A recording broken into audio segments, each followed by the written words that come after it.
दोस्तों स्वागत है आपका मूवी ज्ञान चैनल में। लास्ट वीडियो में हमने जैक रायन वेब सीरीज के सेकंड सीजन के पहले 4 एपिसोड एक्सप्लेन किए थे और इस वीडियो में मैं बाकी के एपिसोड लेकर हाजिर हुआ हूं। अगर आपने पहले वाली वीडियो नहीं देखी तो वीडियो का लिंक आपको डिस्क्रिप्शन और आई बटन में मिल जाएगा, पहले जाकर उसे देखें। दोस्तों एक और बात बताना चाहता हूँ कि जैक रायन वेब सीरीज का फर्स्ट सीजन सेकंड सीजन से बिल्कुल अलग है, सो आप उसे सेपरेटली भी देख सकते हैं। तो बिना समय गवाए कहानी आगे बढ़ाते हैं।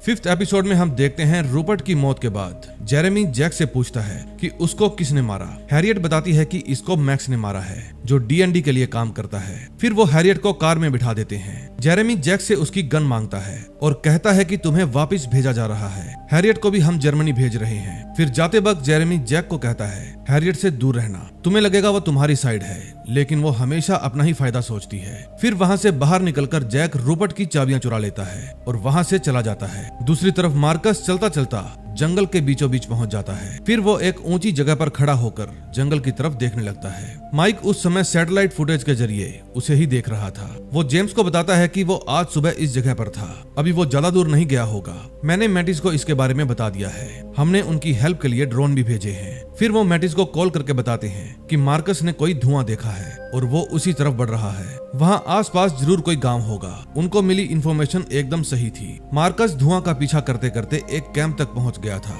और पास की ही झाड़ियों में छुपा हुआ था। ये है एनाबेल, जो इंग्लैंड की किंग एडवर्ड यूनिवर्सिटी में पढ़ती है। ये मैक्स की बेटी है और ये उससे ही मिलने के लिए आई है। मैक्स की आंख को देखकर वो पूछती है आपकी आंख को क्या हुआ। मैक्स कहता है कि लकड़ी काट रहा था, छोटा सा टुकड़ा आंख में चला गया। फिर वो अपनी बेटी की क्लासेस के बारे में पूछता है और कहता है मैं एक काम से दूसरे देश जा रहा हूँ, जरूरत पड़े तो तुम मुझे इस फोन से कॉल करना। दूसरी तरफ जैक रूपर्ट के ऑफिस में जाता है और वहाँ जाकर उसका लैपटॉप ऑन करता है। उसके लैपटॉप में उस समय पासवर्ड लगा हुआ था।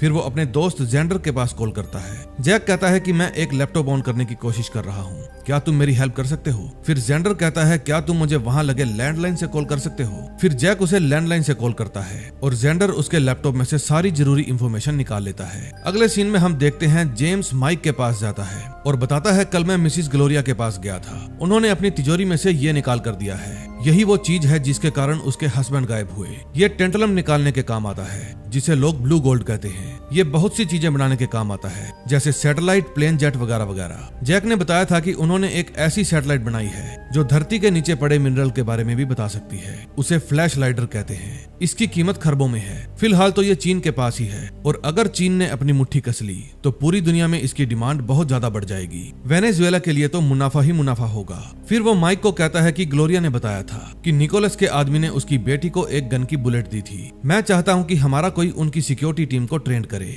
उसकी सिक्योरिटी में सब आम लोग ही हैं, जैसे कोई टैक्सी ड्राइवर, किसान वगैरह वगैरह। अगर वो ट्रेंड होंगे तो इलेक्शन तक उसे प्रोटेक्ट कर पाएंगे। माइक कहता है होजी को ले जाओ, वो अच्छा है। फिर जेम्स उसको लेकर ग्लोरिया के पास जाता है। ग्लोरिया कहती है तुम सिर्फ एक बंदे को लेकर आए हो। जेम्स कहता है ये एक्सपर्ट है। फिर वो ग्लोरिया की सिक्योरिटी टीम से मिलने के लिए चला जाता है। तभी जेम्स बताता है होजी 2-3 दिन के लिए ही यहाँ पर रहेगा और तब तक वो आपकी टीम को ट्रेन कर देगा। मैं इससे ज्यादा कुछ नहीं कर सकता। फिर वो पूछता है आपने मुझे ही क्यों चुना। ग्लोरिया कहती है ये एक गरीब देश है, मुझे कोई ऐसा चाहिए था जिसको निकोलस खरीद ना पाए। दूसरी तरफ एक एजेंट हैरियट के साथ साथ घूम रहा था, क्योंकि उसे ऑर्डर मिला था बर्लिन तक हैरियट के साथ ही रहना है। फिर जब वो हैरियट के होटल रूम में जाने लगते हैं तो मैक्स वहाँ पर आकर एजेंट को मार देता है। फिर वो हैरियट को कहता है तुमने मेरा सारा काम बिगाड़ दिया मेरी जान, तुम आजकल जैक के साथ कुछ ज्यादा ही घूम रही हो। हैरियट कहती है तुम्हारी जान बचाने के लिए। फिर वो हैरियट को चेतावनी देता है कि आइंदा मेरे रास्ते में मत आना और फिर वहाँ से चला जाता है। तभी जैक जेम्स के पास फोन करता है और बताता है मैंने रूपर्ट के सभी अकाउंट्स चेक किए हैं, सारी पेमेंट्स एक जाली अकाउंट के द्वारा हुई है। मोरेनो के मर्डर से पहले किसी ने उसके अकाउंट में बहुत सारे रुपए डाले और ये सारी डील मोनिका हरेरा के थ्रू हुई है। तभी जैक के पास हैरियट का फोन आता है और वो उसे मिलने के लिए बुलाती है। वो बताती है कि मैक्स की एक बेटी भी है और वो हमेशा उसकी परवाह करता है। वो किंग एडवर्ड यूनिवर्सिटी में पढ़ती है, ट्रेन से जाएंगे तो जल्दी पहुंचेंगे। दूसरी तरफ ग्लोरिया कार्कस में लोगों को संबोधित करने के लिए जाती है। लोगों की भीड़ उसका भाषण सुनने के लिए बेताब थी। फिर वो प्रेसिडेंट निकोलस के खिलाफ खूब अनाप शनाप बोलती है, क्योंकि उसने इस देश को गरीबी की आग में झोंक दिया है। तभी जैक और हैरियट ट्रेन स्टेशन जाते हैं। मैक्स भी उस समय उनका ही पीछा कर रहा था। फिर जैक और हैरियट ट्रेन के अंदर चढ़ जाते हैं। फिर जैसे ही ट्रेन का दरवाजा बंद होने लगता है, हैरियट बाहर कूद जाती है और जैक अंदर ही रह जाता है। फिर वो ट्रेन स्टेशन से बाहर जाने लगती है और मैक्स उसका पीछा करने लगता है। फिर स्टेशन से बाहर जाकर वो एक आदमी को कार से बाहर निकालती है और खुद अंदर बैठ जाती है। तभी मैक्स वहां पर आता है और उस पर एक गोली चला देता है। फिर वो उसे बाहर खींचकर पूछता है, मैंने तुम्हें चेतावनी दी थी ना, अब बताओ वो कहाँ गया है। फिर जब हैरियट उसे कुछ नहीं बताती तो वो उसे एक और गोली मारता है। फिर वो उसकी पॉकेट में से उसका फोन और टिकट निकाल लेता है और समझ जाता है जैक इस समय कहाँ गया होगा। तभी जैक यूनिवर्सिटी में एनाबेल से मिलने जाता है और कहता है कि मुझे तुम्हारे पापा के बारे में कुछ बात करनी है। फिर वो अपने बॉयफ्रेंड को वहां से जाने के लिए कहती है और जैक से उसका आईडी कार्ड मांगती है। फिर पासपोर्ट देखने के बाद वो उससे पूछती है, तुम्हें मैक्स से क्यों मिलना है। जैक कहता है उसकी जान खतरे में है, उसके पास कुछ ऐसी इंफॉर्मेशन है जो उसे बचा सकती है, प्लीज बता दो वो कहाँ है, मैं जानता हूँ तुम उसे कांटेक्ट कर सकती हो। फिर एनाबेल कहती है मुझे यहाँ से जाना होगा। तभी जैक उसका हाथ पकड़ लेता है और कहता है तुम्हारे पापा ने मेरे दोस्त का मर्डर किया है। लेकिन इतने में एनाबेल अपने बालों में से हेयर पिन निकालती है और जैक के हाथ पर मारकर वहां से भाग जाती है। फिर जैक उसका पीछा करता है और उसे पकड़ लेता है। वो उसे बताता है कि तुम अपने पापा की असलियत नहीं जानती, तुम्हारे पापा एक कॉन्ट्रैक्ट किलर हैं जो पैसे लेकर दूसरों को मारता है। तभी हैरियट के फोन से उसके पास मैक्स का फोन आता है। जैक पूछता है हैरियट कहाँ है। मैक्स कहता है मैंने उसे वार्निंग दी थी लेकिन फिर भी वो नहीं सुधरी, मेरी बेटी से बात कराओ। जैक पूछता है कि मुरैनो को मारने के लिए तुम्हें किसने पैसे दिए थे। मैक्स कहता है ये तो मैं तुम्हें मिलकर ही बताऊंगा, प्लीज तुम मेरी बेटी को जाने दो। फिर जेम्स कहता है सीधा यूनिवर्सिटी में आ जाओ। अगले सीन में हम देखते हैं जेम्स ग्लोरिया के चुनाव मुख्यालय में जाता है। वो ग्लोरिया से पूछता है आपको कोई और धमकी तो नहीं मिली। ग्लोरिया कहती है अभी तक तो नहीं, लेकिन मुझे मेरे बच्चों की चिंता है, कहीं मेरे इलेक्शन में खड़े होने की सजा उन्हें ना मिल जाए। जेम्स कहता है आप उम्मीद मत हारिए, आपको बहुत सारे काम करने हैं। तभी जेम्स के पास माइक की कॉल आती है। वो बताता है कि हमने उबारी की कॉल टैप की थी, उसे पता है वो फंस गया है, शायद रात को मैं उससे मिलने के लिए जाऊंगा। रात को एक पार्टी में उबारी अपनी फैमिली के साथ आया हुआ था। फिर माइक उससे मिलने के लिए वॉशरूम में जाता है। उस समय उबारी टेंशन में था। फिर माइक कहता है तुम्हारे बॉस को तुम्हारी वफादारी पर शक होने लगा है, तुम हमारा साथ दो, हम तुम्हें प्रोटेक्ट करेंगे और मायामी भेज देंगे। इसके लिए तुम्हें हमें जंगल में चल रहे ऑपरेशन के बारे में बताना होगा। उबारी कहता है क्या मैं प्रेसिडेंट को बता दूं? CIA मुझे गद्दारी करने के लिए ऑफर दे रही है। फिर माइक कहता है तुम्हें किसने कहा? मैं CIA से हूँ। फिर वो वहाँ पर एक फोन रखकर वहाँ से चला जाता है।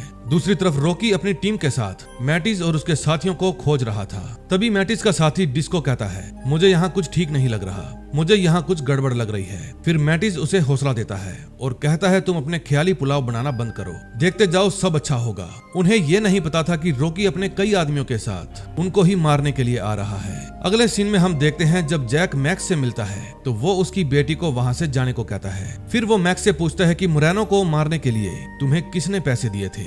मैक्स कहता है मैं नहीं जानता, पैसे इलेक्ट्रिकली मिले थे। जैक पूछता है क्या वो निकोलस था?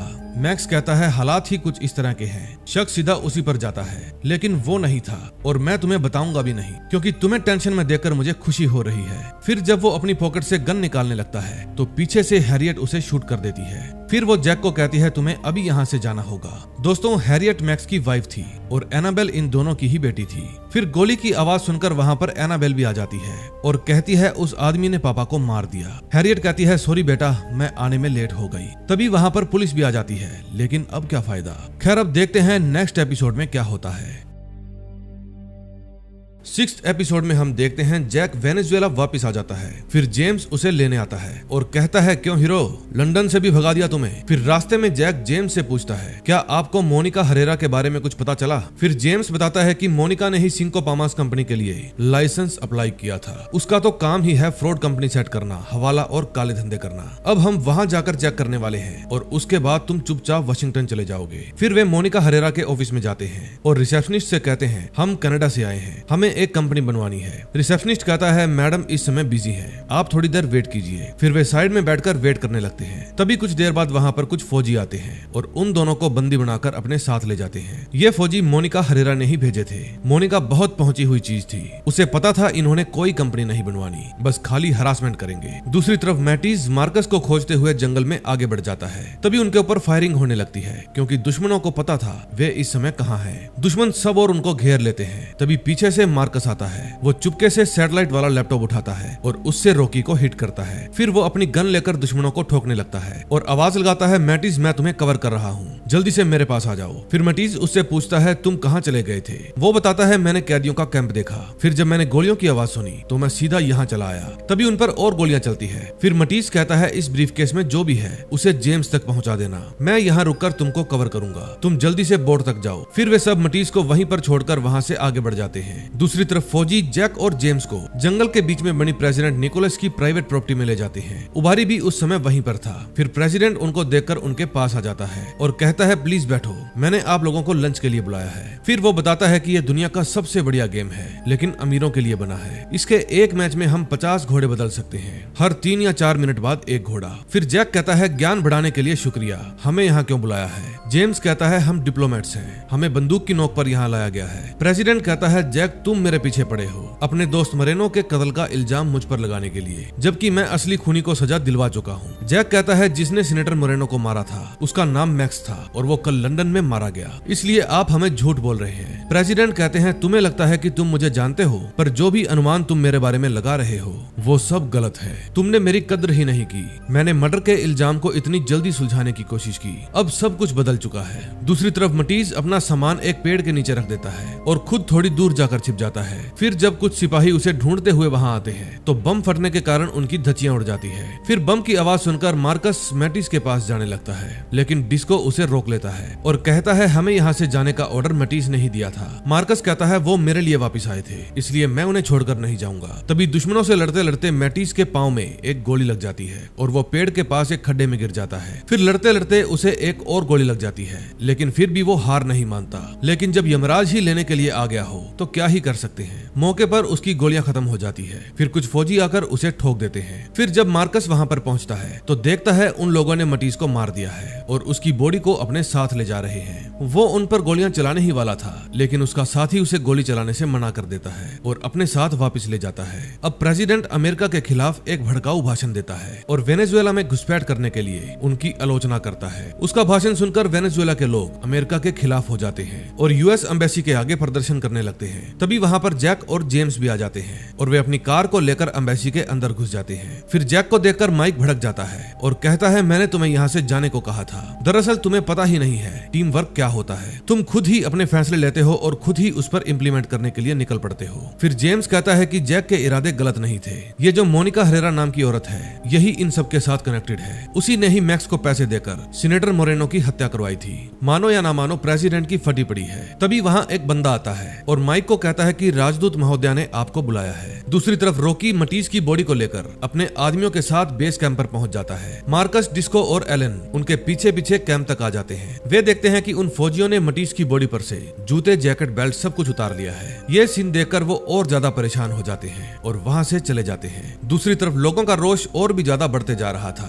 अब टीवी में न्यूज दिखाई जा रही थी कि ग्लोरिया अमेरिकी जासूसों के साथ मिली हुई है। अब प्रेसिडेंट एक तीर से 2 शिकार कर रहा था। उसने जनता को अमेरिका के खिलाफ कर दिया था और ग्लोरिया के भी। तभी दूसरे चैनल पर न्यूज आती है कि हमारे फौजियों ने अमेरिकी घुसपैठियों में से एक को मार गिराया है। अपने दोस्त मैटिस को देखकर जेम्स और जैक को बहुत ज्यादा दुख होता है। उस रूम में मानो सन्नाटा छा जाता है। फिर लिसा कहती है, दफा हो जाओ यहाँ से। उसने हम पर इल्जाम लगाया है कि हमने इलेक्शन बिगाड़ने की कोशिश की है। उसने अमेरिका से सारे नाते तोड़ दिए हैं। अब अमेरिकन एम्बेसी को खाली करने का ऑर्डर आता ही होगा। हमें सभी को यहाँ से निकालना होगा। फिर वो माइक पर ब्लेम लगाने लगती है कि तुमने यहाँ मौजूद हर अमेरिकन को खतरे में डाल दिया है। अब वहाँ मौजूद पूरा स्टाफ सामान समेटने में लग जाता है। तभी उनको वहाँ से निकालने के लिए हेलीकॉप्टर भी बुलाए जाते हैं। फिर वे बारी बारी से अपने स्टाफ को हेलीकॉप्टर में बिठाते हैं और अपने देश के झंडे को वहाँ से उतार लेते हैं। फिर जितने लोग हेलीकॉप्टर में पूरे आते हैं, हेलीकॉप्टर उनको छोड़ने चला जाता है। एम्बेसी के अंदर अभी भी बहुत सारे लोग थे जो सभी कंप्यूटर्स में लगी हार्ड ड्राइव निकाल रहे थे और जितने भी दस्तावेज थे सभी को डिस्ट्रॉय कर रहे थे। वे चाहते थे कि यहाँ से जाने से पहले कोई भी जरूरी दस्तावेज यहाँ पर छूटना नहीं चाहिए। फिर जैक अपने लॉकर में रखा हुआ फोन निकालता है और उससे सीनेटर चैपिन को फोन करता है। चैपिन कहता है कि मैं तुम्हारे लिए कार भेज रहा हूँ, तुम अभी यहाँ मेरे पास आओ। बताओ, लेकिन जैक बताता है कि इस समय मैं वेनेजुएला में ही हूँ, मेरे पास कुछ बड़ी इंफॉर्मेशन है, मुझे बस कुछ और दिन यहाँ रुकने की परमिशन चाहिए। चैपिन कहते हैं कि मैं तुम्हारी कदर करता हूँ, तुम खुद से पहले देश के बारे में सोचते हो, लेकिन वहाँ के प्रेसिडेंट ने एम्बेसी बंद करवा दी है, अब तुम सीधा अमेरिका आओ और मुझे वो जरूरी जानकारी दो। तभी उसके पास जेम्स आता है और कहता है माइक ने हमें ऑफिस में बुलाया है। जब वे माइक के पास जाते हैं तो माइक कहता है मेरी लाइफ तुम दोनों के आने से पहले एकदम मस्त थी, लेकिन तुम्हारे आने के बाद 2 अमेरिकन मर चुके हैं और 3 फौजी अभी भी जंगल में लापता है। मैं यहाँ से नहीं जाने वाला, ये मेरा अपना फैसला है। अगर तुम लोग मेरे साथ यहाँ पर रुकते हो तो तुम्हें कोई भी प्रोटेक्शन नहीं मिलेगा, अगर हम पर मुसीबत आई तो हमें बचाने के लिए कोई नहीं आएगा। फिर वे दोनों कहते हैं हम भी आपके साथ यहीं रुकेंगे। फिर वे तीनों उस बिल्डिंग के नीचे बनी बेसमेंट में जाते हैं। उस बिल्डिंग के नीचे बहुत सारे अंडरग्राउंड रूम्स बने हुए थे। फिर माइक उनको वेपन वाले रूम में ले जाता है और कहता है बैग भरना शुरू करो। तभी जेम्स की हालत खराब हो जाती है। फिर माइक वहाँ पर पड़े हुए नोटों से 2 बैग भर लेता है और फिर जब वे वहाँ से जाने लगते हैं तो जैक जेम्स के हाथों से उसका बैग ले लेता है, क्योंकि भागा दौड़ी में उसकी तबीयत और भी ज्यादा खराब हो सकती थी। फिर वे बेसमेंट में बनी पार्किंग में जाते हैं, जहाँ माइक का वफादार गार्ड होजी उनका वेट कर रहा था। फिर वो माइक को पहनने के लिए वर्दी देता है और कहता है कि मैंने गाड़ियों के फ्यूल टैंक फुल कर दिए हैं। फिर माइक कहता है कि तुम दोनों चुन लो कौन किस डिग्गी में लेटेगा, हथियार और कैश मेरे पास रहेंगे। फिर जेम्स कार की डिग्गी में लेट जाता है। तभी जैक होजी को कहता है इन्हें सीधा हवाई जहाज के पास ले जाओ और जबरदस्ती जहाज में बिठा देना। फिर वो खुद भी कार की डिग्गी में लेट जाता है और फिर वे अपनी गाड़ियां लेकर वहां से निकल जाते हैं। शहर से बाहर निकलने के लिए नाका लगा हुआ था, पुलिस वाले गाड़ियों को चेक कर रहे थे। फिर वे पुलिस की कार को देखकर उन्हें साइड से ही जाने को कहते हैं, लेकिन माइक की गाड़ी बंद पड़ जाती है। फिर थोड़ी देर ट्राई करने के बाद गाड़ी स्टार्ट हो जाती है और माइक अपनी कार को लेकर वहां से निकल जाता है। दूसरी तरफ जब होजी वहां से निकल रहा था तो उसकी कार को भी रुकवा लिया जाता है। फिर वहां मौजूद फौजी उसकी कार को चेक करते हैं और होजी से उसकी आईडी मांगते हैं। फिर चेकिंग के बाद उसको भी वहां से जाने दिया जाता है। डिग्गी में लेटा हुआ जेम्स पूछता है हम कहां तक पहुंचे। होजी कहता है बस पहुंचने ही वाले हैं। फिर थोड़ी देर बाद वो अपनी कार को रोकता है और जेम्स को डिग्गी से बाहर आने को कहता है। तभी जेम्स देखता है कि होजी उसे रॉकी के पास ले आया है, यानी कि वो भी बिक चुका था। फिर वे सभी जेम्स को गिरफ्तार कर लेते हैं और बंदी बनाकर अपने साथ ले जाते हैं। अब नेक्स्ट एपिसोड में देखेंगे क्या होता है। 7th एपिसोड में हम देखते हैं जिन घरों में अमरीकी लोग रहते थे, वेनेजुएला के लोग उन घरों को जला रहे थे क्योंकि उनको अमरीकियों से नफरत हो गई थी। दूसरी तरफ माइक और जैक CIA के सेफ हाउस में रुके हुए थे। वहां वे माइंस को लेकर डिस्कस कर रहे थे कि माइंस में से टेंटलम निकालने और रिफाइन करने का तरीका बहुत ही जहरीला है, इसके लिए उन्हें बहुत से रूल्स तोड़ने पड़ेंगे। तभी माइक के पास उसकी एक्स वाइफ लीसा का फोन आता है। वो पूछती है तुम अभी कहाँ हो माइक। माइक कहता है कि अब तक तो तुम्हें अंदाजा हो जाना चाहिए था मैं कहाँ हूँ, मेरे पास कोई और रास्ता नहीं था, तुम जेम्स से बात कर लो, वो तुम्हें सब कुछ समझा देगा। फिर लीसा कहती है जेम्स प्लेन में नहीं था। ये बात सुनकर माइक समझ जाता है कि होजी ने उन्हें धोखा दे दिया, इसलिए वो जैक को जल्दी से वहां से निकलने को कहता है। फिर जब वे अपनी कार में बैठते हैं तो कार स्टार्ट ही नहीं होती। फिर जैक कार को चेक करता है कि क्या खराबी आ गई है, लेकिन तभी उसे वहां पर लोगों के आने का एहसास होता है। फिर वो माइक को कहता है छुप जाओ। इतने में वे गुंडे उन पर गोलियां चलाने लगते हैं। फिर माइक बैग में से रॉकेट लॉन्चर निकालता है और उस कार को उड़ा देता है। फिर जब वो अपनी कार को स्टार्ट करता है तो अब की बार कार स्टार्ट हो जाती है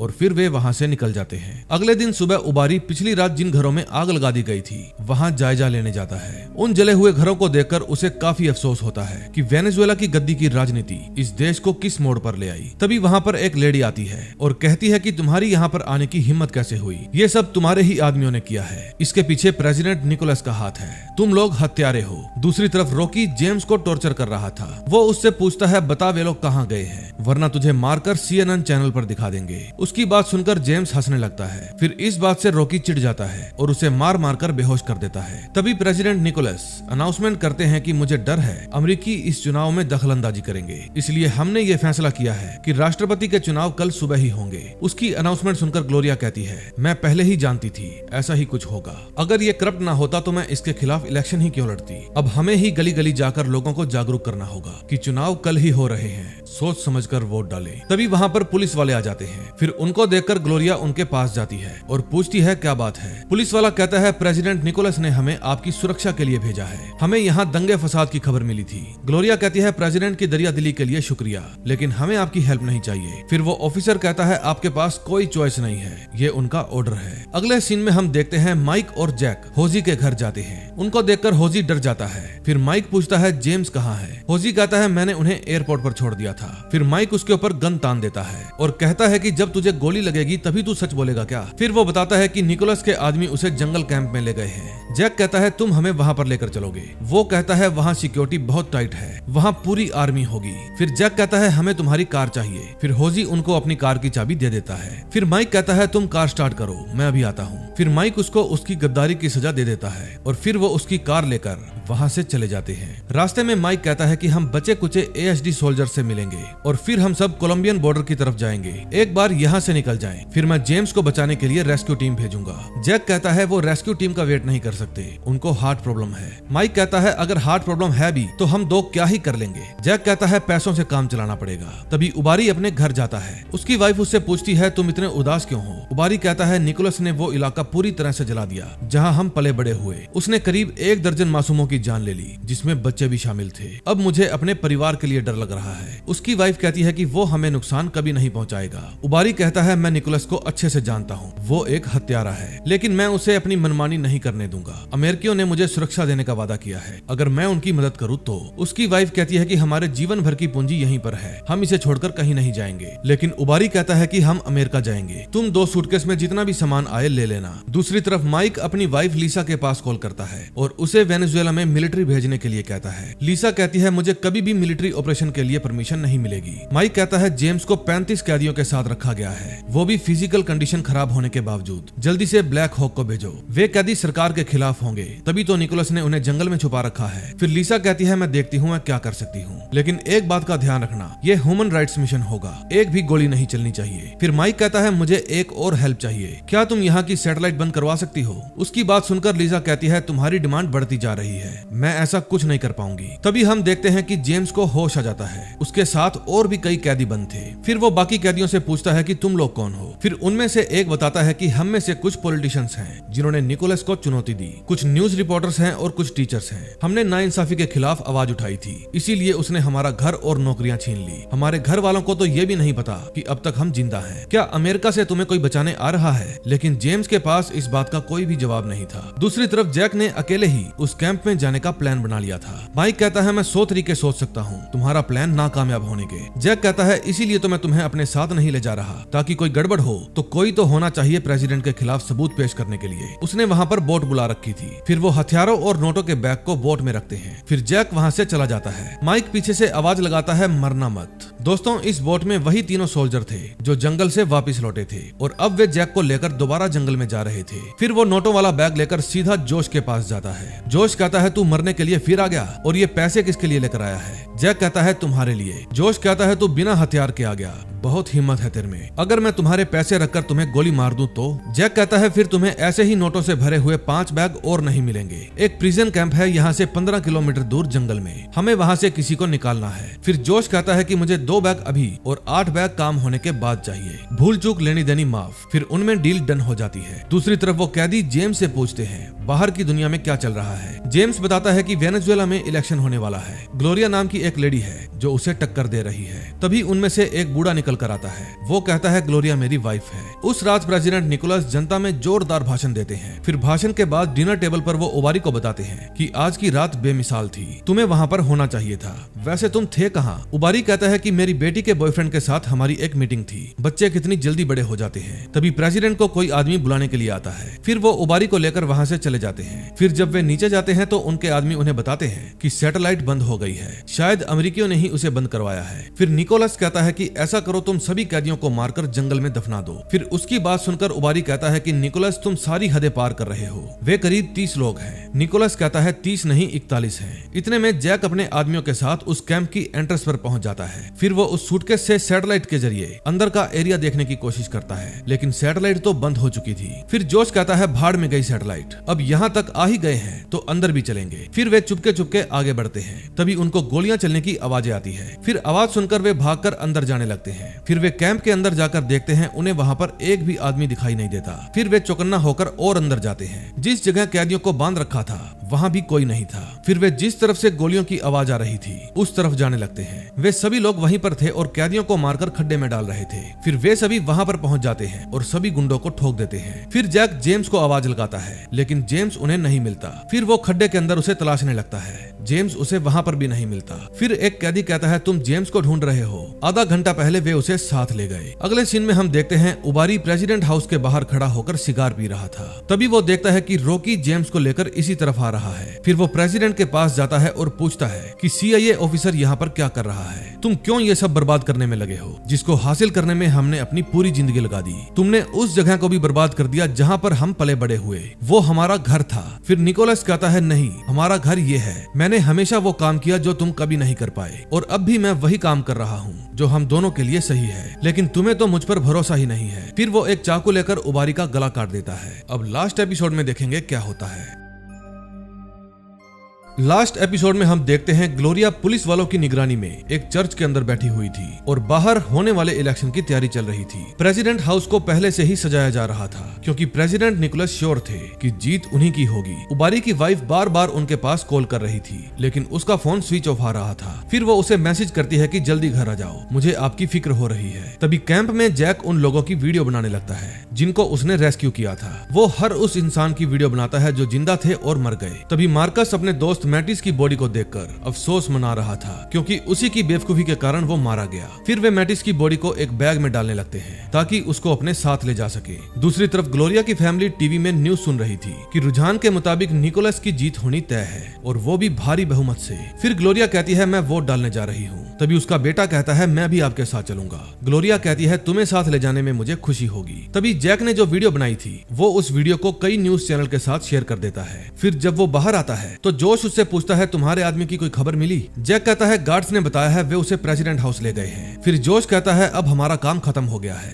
तुम अपने रास्ते हम अपने रास्ते। जैक कहता है, डील के मुताबिक मुझे तुम्हें और पैसे देने हैं। फिर जोश कहता है कि मेरा 2 बैग में ही पेट भर गया है, मुझे इस काम के और पैसे नहीं चाहिए। शुक्र है ये टाइटैनिक और ममी जैसी फिल्मों में विलन बनने के बाद थोड़ा सुधर गया है। तभी वहाँ पर माइक आ जाता है जो कि अपने साथ हेलीकॉप्टर भी लेकर आया था। वो कहता है, शुक्र है लीजा हम पर मेहरबान है। फिर वो माइक के सामने एक फाइल रखता है और कहता है, हमें पूरे सबूत मिल गए हैं। वोल्गर इंडस्ट्रीज 2 फर्जी कंपनियों के द्वारा बनाई गई है, नार्थलेक इलाइट और सिंकोपामास। सिंकोपामास का मालिक है प्रेसिडेंट निकोलस। अब हमारे पास सबूत है, हमारा काम खत्म, चलो वापस चलते हैं। जैक कहता है कि जेम्स को लिए बिना तो नहीं जाऊंगा। माइक कहता है कि हम इन शरणार्थियों को यहाँ से निकाल रहे हैं, अब आगे का काम स्टेट डिपार्टमेंट का है, जल्दी से सामान पैक करो। दूसरी तरफ प्रेसिडेंट जेम्स से मिलने जाता है और कहता है, माफ कीजिएगा, आपके साथ इस तरह का बर्ताव करना पड़ा। जेम्स पूछता है कि मुझे इस तरह यहाँ पर कैद क्यों किया गया है? प्रेसिडेंट कहता है, तुम अमेरिकी जासूस हो, हमारे काम आ सकते हो। दूसरी तरफ जैक हैरियट के पास कॉल करता है और कहता है कि तुम्हें मेरा एक काम करना होगा, मुझे रूपर्ट का फोन चाहिए। हैरियट कहती है, वो तो MI5 के पास है, मुझे 2 दिन का समय दो। फिर जब वो माइक के पास जाता है तो माइक उसे फोन में प्रेसिडेंट हाउस का मैप दिखाता है और बताता है कि जेम्स फर्स्ट फ्लोर पर है। मेरे करियर की तो लग चुकी है, अब थोड़ी और सही। फिर वे सभी हेलीकॉप्टर्स वहाँ से निकल जाते हैं। फिर माइक दूसरे पायलट को फोन करता है कि हम थोड़ा घूम कर आएंगे, तुम लोग निकलो यहाँ से। फिर वे सभी अपने हथियार तैयार कर लेते हैं। इतने में ग्लोरिया वोटिंग बूथ में पहुंच जाती है और वहां जाकर आम लोगों से मिलती है। तभी प्रेसिडेंट का आदमी उन्हें आकर बताता है कि टीवी पर एक न्यूज चल रही है, आपको देखनी चाहिए। फिर जब वे टीवी ऑन करते हैं तो अपने कैंप की वीडियो को देखकर हैरान हो जाते हैं। आज तो हर चैनल पर बस यही न्यूज चल रही थी। फिर वो ऑर्डर देता है कि मतदान बंद करवाओ अभी। फिर आर्मी के कुछ सिपाही जाकर मतदान बंद करवा देते हैं और गोलियां चलाकर वहां से लोगों को भगा देते हैं। अब जनता में आक्रोश था, इसलिए वे प्रेसिडेंट हाउस के अंदर घुसने की कोशिश कर रहे थे। सिर्फ एक न्यूज के कारण प्रेसिडेंट की चाल उल्टी पड़ गई थी। तभी माइक और जैक भी वहां पहुंच जाते हैं। माइक कहता है कि लोगों के गेट तोड़कर अंदर घुसने से पहले हमें वहां से बाहर निकलना होगा। हम अंदर जाकर जेम्स को लेंगे और फौरन वहां से निकल जाएंगे। तभी जेम्स जानबूझकर मरने की एक्टिंग करता है। फिर एक फौजी उसको उठाने की कोशिश करता है तो जेम्स उसे मार देता है। इतने में माइक और जैक भी अपनी टीम के साथ प्रेसिडेंट हाउस की छत पर पहुंच जाते हैं। फिर उनके रास्ते में जो भी आता है वे उसे डिस्ट्रॉय करके आगे बढ़ जाते हैं। फिर वे बिल्डिंग के अंदर घुस जाते हैं और नीचे की ओर जाने लगते हैं। तभी जेम्स को मारने के लिए रॉकी आता है, लेकिन जेम्स उसे ही गन पॉइंट पर ले लेता है। फिर वो उसके साथ वाले सिपाही को गन नीचे रखने के लिए कहता है। फिर रॉकी उस सिपाही को धक्का देकर वहाँ से भागने की कोशिश करता है, लेकिन जेम्स उसे शूट कर देता है। फिर वो वहाँ से बाहर चला जाता है। जैक और माइक दोनों जेम्स को ढूंढते हुए नीचे ही आ रहे थे। फिर माइक जैक को कहता है, तुम निकोलस को नहीं मारोगे क्योंकि हमारे पास अथॉरिटी नहीं है। फिर वे दुश्मनों को ठोकते हुए और नीचे जाते हैं। नीचे पार्टी चल रही थी, तभी वहाँ मौजूद गार्ड्स उन्हें देख लेते हैं और आपस में गोलीबारी शुरू कर देते हैं। गोलियां चलने के कारण वहाँ पर भगदड़ मच जाती है। गोलीबारी में एलन को गोली लग जाती है। फिर डिस्को उसको कवर करता है और छत पर ले जाने लगता है। निकोलस उस समय अपने रूम की विंडो से बाहर ही देख रहा था। उसे बिल्कुल नहीं पता था कि जेम्स उसकी बिल्डिंग में घुस चुका है। तभी जैक जेम्स को ढूंढ लेता है। जेम्स कहता है, मुझे छोड़कर क्यों नहीं गए? जैक कहता है, कोई बात नहीं, मिशन के बाद छोड़ दूंगा। तभी रॉकी फिर से वहाँ आ जाता है, लेकिन अब की बार मार्कस उसे ठोक देता है क्योंकि रॉकी ने ही उसके दोस्त मैटिस को मारा था। फिर माइक कहता है, जल्दी ऊपर चलो। फिर जब सब लोग ऊपर जाने लगते हैं तो जैक वहाँ से कहीं और चला जाता है। थर्ड फ्लोर पर जाकर माइक पूछता है, जैक कहाँ पर चला गया? फिर वो मार्कस को कहता है, तुम जेम्स को ऊपर लेकर जाओ, मैं अभी उसे लेकर आता हूँ। माइक को पता था कि वो प्रेसिडेंट के पास गया होगा। फिर वो प्रेसिडेंट के रूम के बाहर जाकर पहरा दे रहे बंदों को उड़ा देता है और रूम के अंदर चला जाता है। फिर वहाँ जाकर वो प्रेसिडेंट निकोलस को पीटने लगता है क्योंकि उसने पूरे देश की नाक में दम कर रखा था। फिर वो उसे ठोकने ही वाला था, लेकिन तभी वहाँ पर माइक आ जाता है। माइक कहता है, मैं जानता हूँ तुम इस पर बहुत गुस्सा हो, लेकिन हमारे पास इसे मारने की अथॉरिटी नहीं है। जैक कहता है, फिर इसे अपने साथ ले चलते हैं, लेकिन माइक कहता है, हम इसे साथ नहीं ले जा सकते, इसे सजा मिलेगी और इसके ही देश के लोग इसे सजा देंगे। फिर जैक उसे छोड़कर वहाँ से चला जाता है। तभी जनता बेकाबू हो जाती है और दरवाजा तोड़कर अंदर घुस आती है। तभी जैक और माइक भी हेलीकॉप्टर के पास पहुँच जाते हैं और चलने के लिए कहते हैं। अब फाइनली वे अपने देश वापस जा रहे थे। अब लोगों ने प्रेसिडेंट हाउस के अंदर घुसकर तोड़फोड़ करनी शुरू कर दी थी। निकोलस अपने रूम के अंदर बैठकर अपनी तबाही के मंजर की आवाजें सुन रहा था और अपनी मौत का इंतजार कर रहा था। दूसरी तरफ ग्लोरिया रेस्क्यू किए हुए लोगों की वीडियो देख रही थी। तभी उसके पास वैलेंटीना आती है। वो बताती है कि राष्ट्रीय चुनाव कमेटी का बयान आया है। उन्होंने कहा है कि चुनाव में बेईमानी हुई है, चुनाव रद्द कर दिया गया है। ग्लोरिया पूछती है, इसका क्या मतलब हुआ? वैलेंटीना कहती है कि मतलब तो मुझे भी नहीं पता, लेकिन निकोलस प्रेसिडेंट नहीं रहा। इस बात से वो सभी खुश हो जाते हैं। तभी उन्हें घर के बाहर से लोगों के चिल्लाने की आवाजें आती है। फिर वे बाहर जाकर देखते हैं, लोगों की भीड़ खुशी मना रही थी क्योंकि उन्होंने अपना अगला प्रेसिडेंट ग्लोरिया को मान लिया था। लोगों का इतना प्यार देखकर ग्लोरिया इमोशनल हो जाती है और फिर वो अपने देश के जिंदाबाद के नारे लगाती है। अगले सीन में हम यूएसएस राफेल पेराल्टा जहाज को देखते हैं। जैक और जेम्स उस समय उसी जहाज में थे और अपने साथियों के साथ अमेरिका जा रहे थे। फिर जैक पूछता है, अब आपका प्लान क्या है? जेम्स कहता है कि पहले तो मैं नहाऊंगा और फिर जी भर कर सोऊंगा। फिर जैक पूछता है, आप अपने दिल का ऑपरेशन क्यों नहीं करवा लेते? जेम्स कहता है, अब बहुत हो गया, मुझसे और नहीं होगा। फिर वो जैक से पूछता है कि जब मैंने तुम्हें कोलंबिया बुलाया तो तुमने मेरा ऑफर रिजेक्ट क्यों कर दिया? फिर जब जैक इस बात का जवाब नहीं देता तो जेम्स कहता है, मैं जानता हूँ तुमने डेस्क जॉब क्यों चुनी, इससे तुम्हारे साथी मारे नहीं जाते, वो किडनैप नहीं होते, कोई हेलीकॉप्टर क्रैश नहीं होता। लेकिन ये बात मत भूलो कि ये भी एक काम है, अगर मैं ये काम नहीं कर पाया तो किसी को तो मेरी जगह लेनी ही होगी। अब वक्त आ गया है। फिर वो सर्जियो को अपने साथ चलने के लिए कहता है क्योंकि बाहर उसके लिए हेलीकॉप्टर आया था। फिर हेलीकॉप्टर में से ग्लोरिया उतर कर आती है और अपने पति सर्जियो से मिलकर बहुत खुश होती है। फिर माइक कहता है कि तुम लोगों ने जो रायता फैलाया है उसके लिए वे मेरा ट्रांसफर जिबूटी में करेंगे, मैं वहां जाने के लिए तैयार हूँ, बस तुम लोग वहां मत आना। फिर ग्लोरिया इशारे में जेम्स का थैंक यू कहती है। अमेरिका पहुंचने के बाद जैक सीनेटर चैपिन से मिलता है। चैपिन कहता है, मुझे उम्मीद है तुम्हारा सफर अच्छा रहा होगा, हमें तो डर था कहीं हम तुम्हें खो ना दे। जैक कहता है, आपका अंदाजा सही था, मैंने बहुत से खतरों का सामना किया। फिर चैपिन कहता है, क्या तुम मुझे ग्लोरिया से मिलवा सकते हो? हमें दो देशों के संबंध सुधारने के लिए एक मीटिंग करनी चाहिए। जैक कहता है, मीटिंग तो मैं करवा ही दूंगा, लेकिन मुझे लगता है कुछ गड़बड़ है, मुझे आपकी हेल्प चाहिए। आपको सिंको पामास कंपनी का नाम तो याद ही होगा, वो कंपनी प्रेसिडेंट निकोलस के नाम पर थी। उन्होंने एक माइनिंग के लिए एक और कंपनी को हायर कर रखा था। अब टेंशन की बात यह है कि सिंको पामास कंपनी आधे की मालिक थी और बाकी का आधा एक फिलाडेल्फिया बेस्ड कंपनी के नाम पर था। उसका नाम नॉर्थ लेक इलाइट है। वे लोग बहुत ही माहिर है, उनका पेपर वर्क बहुत ही तगड़ा है, उनके पास अच्छे लॉयर्स भी हैं। उनके खिलाफ कोई भी सबूत नहीं मिला, सिर्फ इतना ही पता चल पाया है कि रूपर्ट के सेल फोन पर एक फिलाडेल्फिया का नंबर था। सीनेटर, आपने यहीं पर गलती कर दी। जब मैंने आपको लंदन जाने के लिए कहा तो आपको वहां पर फोन नहीं करना चाहिए था। फिर सीनेटर कहता है, अब तुम मेरी बात ध्यान से सुनो, चाइना इस दुनिया का 90% टेंटुलम कंट्रोल कर रहा है। फिर जब हमें वेनेजुएला में इसके भंडार मिले तो मैंने वही किया जो हमारे देश के हित में सही था। जैक पूछता है, क्या इसके लिए मर्डर करना जायज है? आपने ही मुरैनो को मरवाने के लिए पैसे दिए थे। चैपिन कहता है, मुरैनो मेरा भी दोस्त था, लेकिन ये वक्त इमोशनल होने का नहीं है। तुम्हारे वेनेजुएला के साथ संबंध अच्छे हैं, अगर तुम चाहो तो राजनीति में आ सकते हो। फिर जैक खड़ा हो जाता है और उसके खड़े होते ही वहां पर ऑफिसर्स आ जाते हैं। फिर एक ऑफिसर कहता है कि मैं फेडरल ब्यूरो ऑफ इन्वेस्टिगेशन से एजेंट वोल्फ हूँ, हमें आपसे कुछ सवाल करने हैं, हमारे पास वारंट है। अब जैक ने इस केस को भी सॉल्व कर दिया था और इसी के साथ जैक रायन वेब सीरीज का सेकंड सीजन भी खत्म हो जाता है। दोस्तों इसके 2 सीजन और भी बाकी हैं जिनकी स्टोरी अलग है। अगर आप कहेंगे तो मैं उनको एक्सप्लेन करके आपके लिए जरूर लेकर आऊंगा, लेकिन आपकी जो भी राय हो कमेंट में जरूर बताएं। हम मिलेंगे नए दिन नई वीडियो के साथ। Till then bye bye.